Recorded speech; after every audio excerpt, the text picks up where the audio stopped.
جیسے ہی گھوڑے کی سی سے زمین پر علی اکبر گرے تو بیبیوں میں کوہرام برپا ہو گیا۔ امام حسین علیہ السلام علی اکبر کی طرف دوڑتے ہیں۔ تاریخ نے لکھا کبھی کربلا کی زمین پہ گرتے ہیں، کبھی اٹھتے ہیں اور کبھی اللہ سے کہتے ہیں اے اللہ مجھے اکبر کے بعد نظر نہیں آتا۔ فوجی اشکیا زور زور سے ہنسنے لگتی ہے۔ امام حسین علیہ السلام اپنے جوان علی اکبر کی لاش پہ آتے ہیں۔ دیکھیں علی اکبر اپنے سینے پہ ہاتھ رکھے ہوئے ہیں۔ امام حسین پوچھتے ہیں اے میرے بیٹا کیا سینے میں تکلیف ہے؟ علی اکبر فرماتے ہیں اے بابا ایک ظالم نے میرے سینے میں برچھی ماری اور یہ زور سے کہنے لگا، اب دیکھتے ہیں حسین یہ برچھی کیسے نکالتا ہے۔ امام حسین علیہ السلام آسمان کو دیکھتے ہیں، ایک ہاتھ زمین پہ رکھتے ہیں اور ایک ہاتھ سے برچھی کو پکڑتے ہیں اور فرماتے ہیں اے دادا ابراہیم دیکھ میں اپنا اسماعیل کیسے قربان کرتا ہوں۔ بس اللہ اکبر کہہ کے جیسے ہی برچھی کو نکالتے ہیں علی اکبر امام حسین کی گود میں تڑپنے لگتا ہے۔ امام حسین آسمان کو دیکھ کے کہتے ہیں رزن بے قضائے ہی و تسلیم لامرے ہی، اے اللہ میں نے اپنے نانا کے دین کے لیے اپنا اکبر قربان کر دیا، قربان کر دیا، قربان کر دیا۔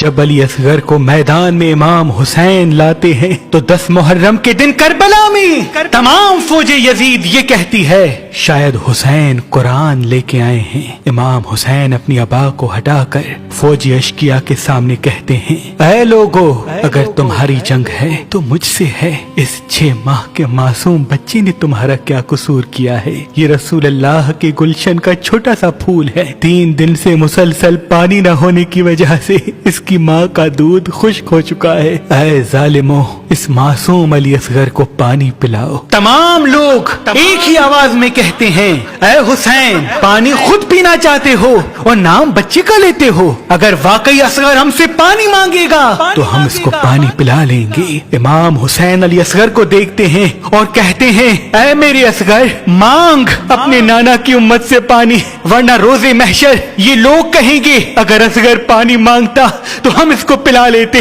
علی اصغر تمام لشکر کی آنکھوں میں آنکھیں ڈال کے کہتے ہیں اے میرے نانا کی امت میں تمہارے رسول کا نواسا ہوں، مجھے تھوڑا سا پانی دے دو۔ تاریخ نے لکھا علی اصغر کی آواز میں اتنا درد تھا کہ فوج یزید ہلنے لگی۔ اتنے میں عمر بن سعد کہتا ہے اے ہرملا دیکھتا کیا ہے، اصغر کا نشانہ لے اور تیر چلا، ایسا نہ ہو کہ اصغر پھر سے پانی مانگے اور فوج یزید بغاوت پہ اتر آئے۔ بس وہ تیر جس سے جانوروں کا شکار ہوتا تھا علی اصغر کا نشانہ کر کے مارا گیا۔ تاریخ نے لکھا اس تیر کی 3 نوکیں تھیں، ایک نوک علی اصغر کی کان پہ لگتی ہے، ایک نوک علی اصغر کے گلے پہ لگتی ہے اور ایک نوک علی اصغر کی کمر میں لگتی ہے۔ تیر اتنا وزنی تھا کہ علی اصغر کو چیر کے امام حسین کے بازو پہ آ لگتا ہے۔ علی اصغر کے جسم سے تھوڑا سا خون نکلتا ہے، تھوڑا سا ماں کا دودھ نکلتا ہے۔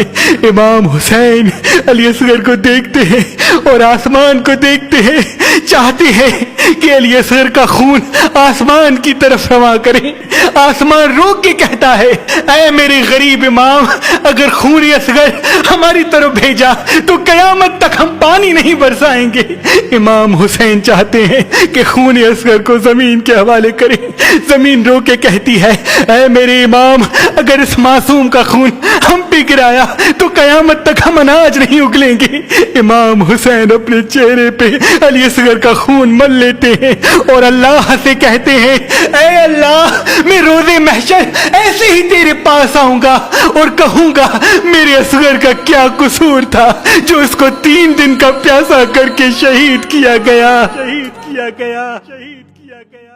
امام محمد باقر علیہ السلام نے فرمایا جب بھی محرم کی خبر سنو تو ہم محمد و آل محمد پہ درود بھیج کے 7 مرتبہ سورہ فاتحہ کو پڑھ کر اللہ سے اپنی دعا مانگ لیا کرو، کیونکہ جیسے ہی آسمان پہ محرم کا چاند ظاہر ہوتا ہے تو فرشتے آسمانوں سے صدائیں دیتے ہیں کون ہے جو اللہ سے خزانے طلب کرے۔ جو انسان محرم کی خبر سن کے